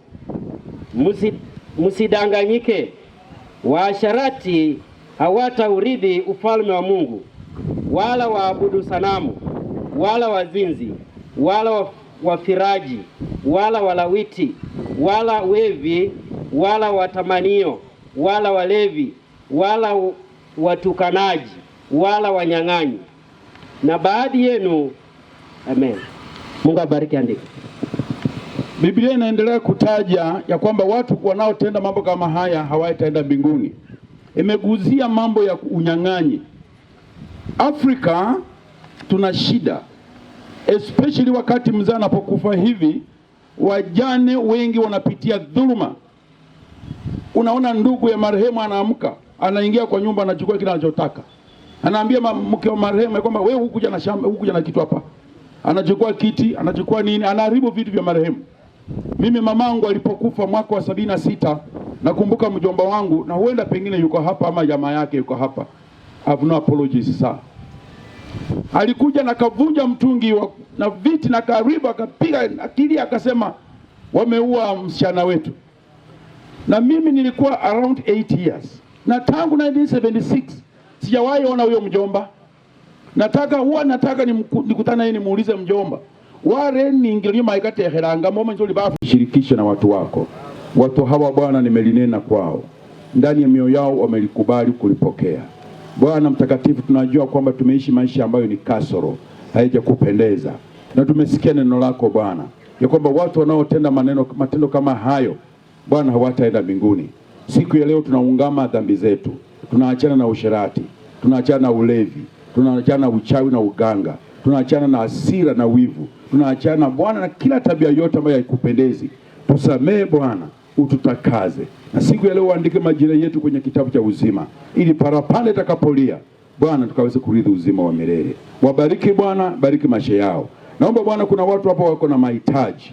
Wewe Mungu unajua mioyo ya watu wako. Mkono wako si mfupi, sikio lako si nzito, unasikia kilio chao. Nyosha mkono wao Bwana, uwabariki, uwabadilishe, uwapiganie. Mungu, tunaomba kwa jina la Yesu ya kwamba Bwana, kama kuna mchawi yoyote hapa ambaye amefuga nyoka, amefuga purugenge, amefuga paka, amefuga ndege wa mwitoni, tunaomba kwa jina la Yesu ya kwamba wacha radi ya mbinguni ishuke Baba, ipasue kila nyoka, kila purugenge, kila mitungi ya uchawi. Tunailani ipasuke katika jina la Yesu Kristo. Nyoka wa uchawi tunalaani wakufe katika jina la Yesu Kristo. Waliofungwa wakawekwa mitoni, wakawekwa milimani, wakawekwa kwa njia panda. Bwana, tunalaani hiyo mitungi. Tunaachilia radi ya mbinguni ipigwe uchawi, ipaswe mitungi, nyoka wakufe, mzee kope wakufe, chura wakufe, purugenge wakufe katika jina la Yesu Kristo. Natuma moto katika hiyo nyumba. Natuma moto wa Mungu katika hiyo nyumba. Natuma moto wa Jehova kwa hiyo nyumba. Uchawi teketea, uchawi chomeka, uchawi chomeka, nyoka chomeka, paka chomeka, chura chomeka, paka chomeka katika jina la Yesu. Waliofungwa kwenye ndoa zao wafunguliwe leo. Waliofungwa kikazi wafunguliwe leo. Waliofungwa kibiashara wafunguliwe leo. Waliofungwa kwamba hawezi kujenga wafunguliwe leo, wajenge nyumba zao. Waliofungwa kaacha masomo wafunguliwe leo, warudi masomoni, wafanikiwe. Bwana Mungu, tembea, wacha uwepo wako tembei, maana Biblia inasema kwamba neno langu si moto na neno langu ni nyundo. Wacha kila miamba ipasuliwe, pasuke na kuachilia watu wa Mungu. Kila uchawi uliofanya makaburini, waliofanya wakaficha na kuzika makaburini na kufunga nyota za watu, kufunga nyota za ndoa, nyota za kazi, nyota za masomo. Wengine wangekuwa ng'ambo, wengine watu wakubwa katika serikali ya Kenya, lakini kwa sababu ya uchawi wanaishi maisha ya kudhulumiwa. Siku ya leo tunaomba Bwana, wacha hasira yake ishuke juu ya wachawi, juu ya washirikina, juu ya mikosi yote katika jina la Yesu Kristo. Baba mtakatifu, wewe si Mungu unayependelea wanadamu. You are no respecter of persons. Bwana, wacha uwepo wako utembee katika ibada hii. Wacha mtu hapa aseme katika maisha yake ya kwamba kutoka katika matanga ya Boniface nilikutana na Mungu. Wacha Bwana mkono wako mfikirie. Geuza moyo wa yule mama, hata yule mwenye amepanga kuacha ndoa yake, na kemero ya talaka katika jina la Yesu Kristo. Baba, asante. Bariki watu wako, jifunue kwao, wakujue kwamba wewe ni Mungu. Baba, asante. Katika jina la Yesu tunaomba. Saidia kubeba mwili. Wacha tuombe. Katika jina la Mungu Baba, Mwana na Roho Mtakatifu, nakushukuru kwa sababu ya kipindi hiki, ya tamati ya kipindi hiki, na tumebarikiwa kuhusu lilo neno. Najua kwamba Baba litabadilisha mji huu, litabadilisha watu wako. Na sasa Baba, tuko mahali hapa na wale wapendwa ambao wanaenda kuelekeza yule mpendwa katika harusi yake ya mwisho. Endelea Mtakatifu kuwapa mwelekeo pamoja na hekima na hata maisha mema juu ya maisha yao. Baba, tunapotoka mahali hapa tukienda, endelea kutubariki na kutuongoza. Naomba haya kwa Yesu Kristo Mwokozi wetu. Kwa hiyo tutaenda tukaweze kuwa na msafara mahali pale.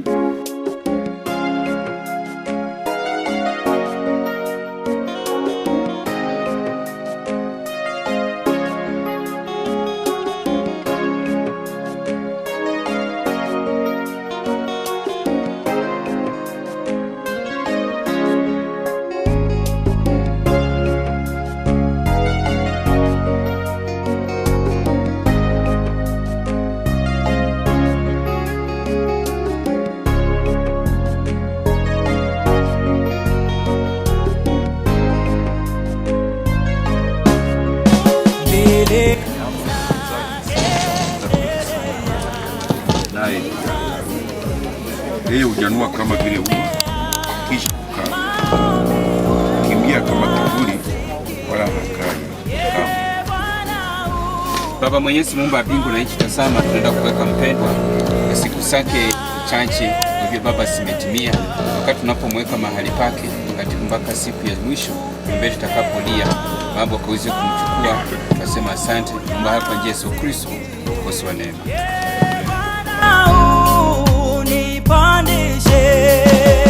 Bwana uniinue kwa imani.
13 kuanzia mstari wa 17.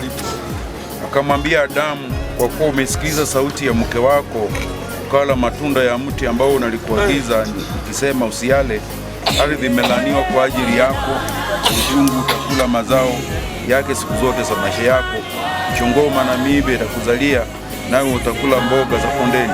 Kwa jasho la uso wako utakula chakula